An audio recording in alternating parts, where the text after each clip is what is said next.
কোটা বিরোধী আন্দোলনে বিএনপির ইন্ধন নেই, সমর্থন আছে বলছেন ফখরুল। এদিকে কোটা আন্দোলনের উপর ভর করেছে বিএনপি ও সমমনারা, বলছেন কাদের। জানাবো হঠাৎ মন্ত্রী প্রতিমন্ত্রীদের নিয়ে ওবায়দুল কাদেরের রুদ্ধদ্বার বৈঠক। কোটা বিরোধী আন্দোলন ছড়িয়ে পড়ার শঙ্কা। এবং সর্বশেষ জানাবো রেলওয়ের উন্নয়নে কাজ করতে আগ্রহী কোরিয়া, বলছেন রাষ্ট্রদূত। শুনছিলেন সংবাদ শিরোনাম, এবারে বিস্তারিত।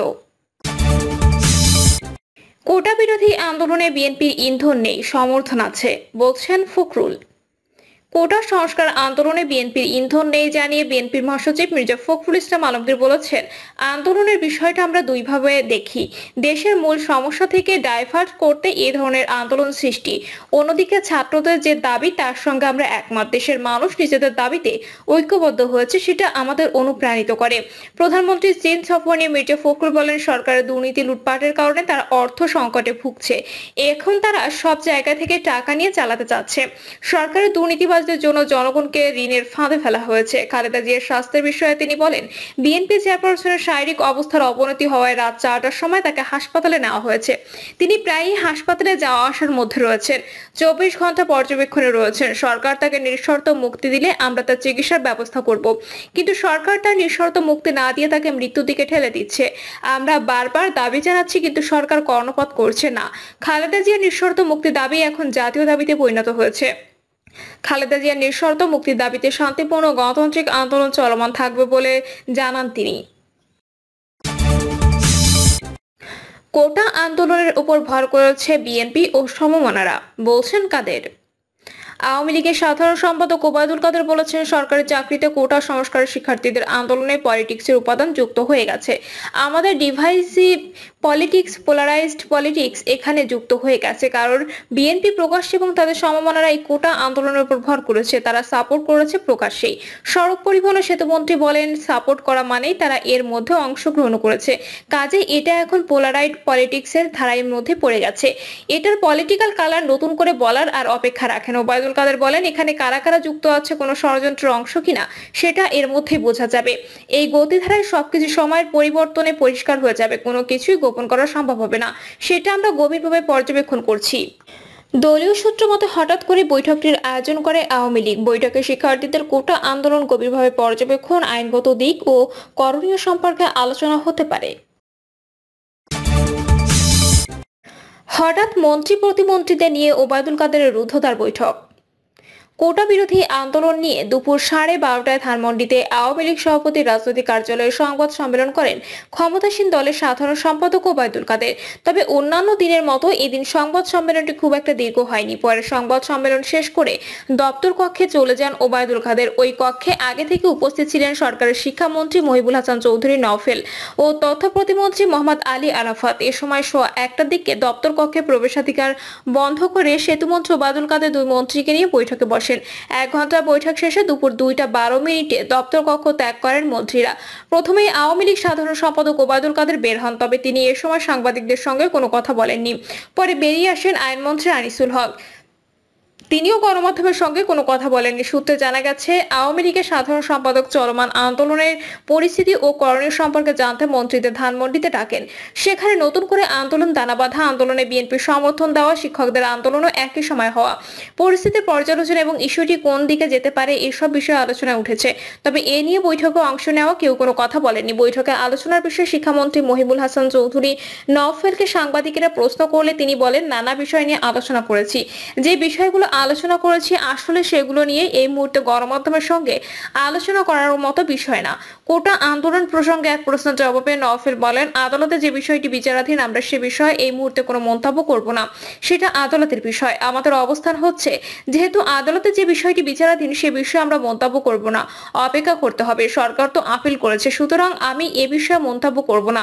তথ্য সম্প্রচার প্রতিমন্ত্রী মোহাম্মদ আলী আরাফাতের কাছে জানতে চাইলে সাংবাদিকদের তিনি বলেন, সামগ্রিক বিষয় নিয়ে আলোচনা হয়েছে, রাজনৈতিক সাংগঠনিক বিষয় নিয়ে কথা হয়েছে, এটা রুটিন একটা বিষয়। কোটা নিয়ে আলোচনা হয়েছে কিনা জানতে চাইলে আলী আরাফাত বলেন, বিভিন্ন বিষয় নিয়ে আলোচনা হয়েছে, নির্দিষ্ট একটা বা দুইটা বিষয় নিয়ে নয়, সামগ্রিক বিষয় নিয়ে আলোচনা হয়েছে। আজকের বসার বিষয়টা আপনারা জেনেছেন, এই বসাটা নিয়মিত। একটা আমরা নিয়মিত বসি। বিভিন্ন জায়গায় বসা হয়। এর আগে আজ দুপুরের সংবাদ সম্মেলনে ওবায়দুল কাদের বলেন, আদালত উভয় পক্ষের যুক্তিতর্ক শুনে নিশ্চয়ই একটা চূড়ান্ত রায় প্রদান করবেন। উচ্চ আদালতের রায় না হওয়া পর্যন্ত আমাদের অপেক্ষা করতে হবে এবং কোনো প্রকার উত্তেজনা, রাস্তাঘাট বন্ধ করে মানুষের দুর্ভোগ সৃষ্টি পরিহার করা উচিত। বিশেষত এইচএসসি পরীক্ষার্থী অভিভাবকদের অসুবিধা হয় যে কর্মসূচিতে, সে ধরনের কর্মসূচি পরিহার করা দরকার। কোটা বিরোধী আন্দোলন ছড়িয়ে পড়ার শঙ্কা। সরকারি চাকরিতে কোটা বাতিলের দাবিতে শিক্ষার্থীদের আন্দোলন সারা দেশে ছড়িয়ে পড়তে পারে। এই আন্দোলন ঘিরে অনাকাঙ্ক্ষিত পরিস্থিতি এড়াতে সতর্কতা অবলম্বনের পরামর্শ দেওয়া হয়েছে পুলিশ সদর দপ্তরের পক্ষ থেকে। কোটা বিষয়ে করণীয় ঠিক করতে বেশ কিছু সুপারিশ ও পর্যবেক্ষণ স্বরাষ্ট্র মন্ত্রণালয়ে জমা দিয়েছে পুলিশ সদর দপ্তর। গত ঈদের আগেই এই প্রতিবেদন জমা দেওয়া হয়েছিল। ঈদের ছুটির পর বিশ্ববিদ্যালয় শিক্ষা প্রতিষ্ঠান খোলার পর আন্দোলন কর্মসূচি জোরদার হওয়ার সম্ভাব্যতার বিষয়ে তুলে ধরা হয় প্রতিবেদনে। এতে বলা হয়, 2018 সালে কোটা সংস্কার আন্দোলনের সময় সরকারি দলের কোনো নেতার মন্তব্যে সাধারণ শিক্ষার্থীদের মাঝে ক্ষোভের সৃষ্টি হয়েছিল। শিক্ষার্থীদের যে কোনো ধরনের আন্দোলন একটি স্পর্শকাতর বিষয় হওয়ায় সরকারের দায়িত্বশীল ব্যক্তিবর্গের মন্তব্য প্রদানের ক্ষেত্রে অধিকতর সতর্কতা অবলম্বন প্রয়োজন। প্রতিবেদনে বলা হয়, শিক্ষার্থীরা আন্দোলনের নামে বিশৃঙ্খলা করলে বিভিন্ন শিক্ষা প্রতিষ্ঠানে ছাত্রলীগ বাধা দিতে পারে। এতে উভয় পক্ষে অনাকাঙ্ক্ষিত ঘটনা ঘটার আশঙ্কা রয়েছে। এতে অতীতের মতো দায়ভার ছাত্রলীগের উপর চাপিয়ে কোটা আন্দোলন তীব্র আকার ধারণ করতে পারে। প্রতিবেদনের সুপারিশ হিসেবে বলা হয়, ঢাকা বিশ্ববিদ্যালয় ক্যাম্পাস ও সন্নিহিত এলাকায় জগন্নাথ বিশ্ববিদ্যালয়, জাহাঙ্গীরনগর বিশ্ববিদ্যালয়, চট্টগ্রাম বিশ্ববিদ্যালয়, রাজশাহী বিশ্ববিদ্যালয় সহ দেশের বড় বড় শিক্ষা প্রতিষ্ঠানে নিরাপত্তামূলক ব্যবস্থা গ্রহণ এবং গোয়েন্দা নজরদারি বৃদ্ধি করা। সরকার বিরোধী চক্র ও স্বার্থান্বেষী মহল যাতে শিক্ষার্থীদের আন্দোলনকে ভিন্ন খাতে প্রবাহিত করার সুযোগ না পারে, সে ব্যাপারে সতর্কতা বাড়ানো। আন্দোলনে নেতৃত্ব দানকারী সহ সরকার বিরোধী ছাত্র সংগঠন, বিশেষ করে ছাত্রদল, ছাত্র শিবির, ছাত্র অধিকার পরিষদ ও বাম ছাত্র সংগঠনের নেতৃবৃন্দের গতিবিধির প্রতি নজরদারি, মুক্তিযুদ্ধ সংসদ সন্তান কমান্ড ও সাধারণ শিক্ষার্থীরা যাতে আন্দোলনে মুখোমুখি অবস্থান না যায়, সে ব্যাপারে সতর্কতা বাড়ানো। শিক্ষার্থীদের চলমান আন্দোলনের ব্যাপারে ছাত্রলীগ নেতাকর্মীদের সতর্ক অবস্থা নিশ্চিত করা এবং অনাকাঙ্ক্ষিত ঘটনায় না জড়ানোর জন্য নির্দেশনা প্রদান করা। সড়ক মহাসড়কে প্রতিবন্ধকতা সৃষ্টি করে শিক্ষার্থীদের যে কোনো ধরনের কর্মসূচি পালন রোধ এবং যান চলাচল স্বাভাবিক রাখতে ফোর্স মোতায়েনকৃত ফোর্সের যথাযথ ব্রিফিং এবং যে কোনো ধরনের উস্কানিত সর্বোচ্চ পেশাদারিত্বের সঙ্গে দায়িত্ব পালন নিশ্চিতকরণ। শিক্ষার্থীদের আন্দোলনে বহিরাগতদের অনুপ্রবেশ রোধে নজরদারি বাড়ানো। সামাজিক যোগাযোগ মাধ্যমে অপপ্রচার ও গুজব রোধে সাইবার প্যাট্রোলিং জোরদার এবং সব গোয়েন্দা সংস্থার সমন্বিত নজরদারি বাড়ানো। প্রতিবেদনের পর্যবেক্ষণে বলা হয়, 2018 সালে ঢাকা বিশ্ববিদ্যালয় সহ সারা দেশের শিক্ষার্থীরা সরকারি, আধা সরকারি ও স্বায়ত্তশাসিত প্রতিষ্ঠানে নিয়োগে কোটা ব্যবস্থা সংস্কারের দাবিতে তীব্র আন্দোলন গড়ে তোলে। সে সময় কোটা সংস্কার দাবির আন্দোলনের প্রতি সাধারণ শিক্ষার্থীদের ব্যাপক সমর্থন লক্ষ্য করা যায়। বর্তমান প্রেক্ষাপটে এই আন্দোলনে স্বল্প সংখ্যক শিক্ষার্থীর অংশগ্রহণ লক্ষ্য করা গেলেও যথাযথ পদক্ষেপ গৃহীত না হলে সময়ের সঙ্গে সঙ্গে আন্দোলনের শিক্ষার্থীদের সম্পৃক্ততা বৃদ্ধি পেতে পারে।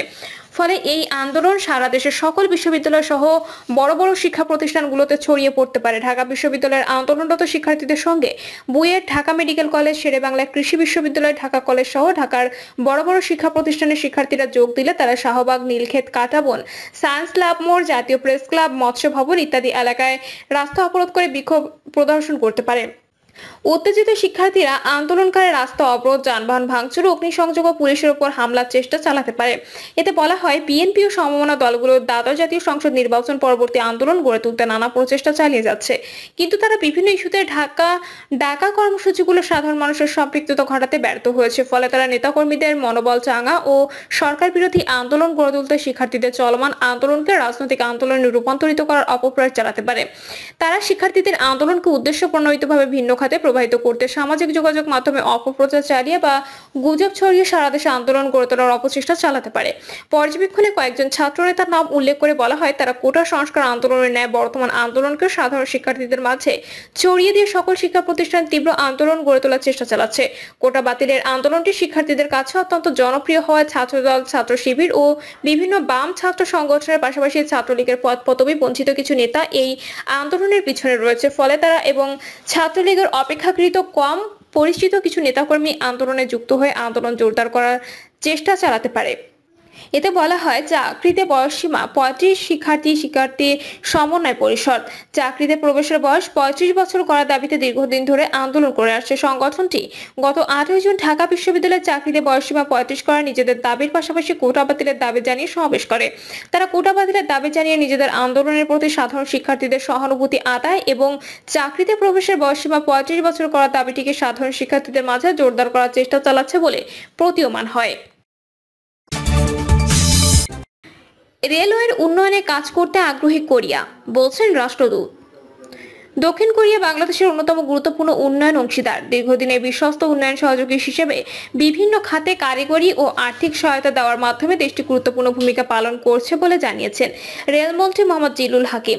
এ সময় দক্ষিণ কোরিয়ার রাষ্ট্রদূত পার্ক ইয়ং সিক বলেন, কোরিয়া বাংলাদেশ রেলওয়ের উন্নয়নে কাজ করতে আগ্রহী। আশা করি রেলখাত সহ বিভিন্ন ক্ষেত্রে পারস্পরিক সহযোগিতা উত্তরোত্তর বৃদ্ধি পাবে। রেলমন্ত্রী বলেন, সৈয়দপুরে আমাদের একটি রেলওয়ে কারখানা রয়েছে, রাজবাড়ীতে আরেকটি আধুনিক রেলওয়ে কারখানা নির্মাণ করা হবে। রেলওয়েতে আমরা নতুন কোচ ইঞ্জিন সংগ্রহ করছি, নতুন নতুন লাইন নির্মাণ করা হচ্ছে, ব্রিজ নির্মাণ ও সংস্কার করা হচ্ছে, সিগন্যালিং ব্যবস্থার আধুনিকায়ন করা হচ্ছে। বাংলাদেশের সঙ্গে যৌথভাবে দক্ষিণ কোরিয়া এসব ক্ষেত্রে বিনিয়োগ করতে পারে। মন্ত্রী আরো বলেন, আমরা সম্পূর্ণ বাংলাদেশকে রেল যোগাযোগের আওতায় আনার পরিকল্পনা করছি। রেল খাতের উন্নয়নে মহাপরিকল্পনা বাস্তবায়নে আমরা বিভিন্ন প্রকল্প হাতে নিয়েছি। রেলমন্ত্রী এ সময় বাংলাদেশের রেল খাতে চলমান উন্নয়ন প্রকল্পে কোরিয়াকে বিনিয়োগের আহ্বান জানান। প্রিয় দর্শক, এই ছিল এখনকার সর্বশেষ সংবাদ। আপডেট সব সংবাদ পেতে চ্যানেলটি সাবস্ক্রাইব করে বেল আইকনটি ক্লিক করে রাখুন।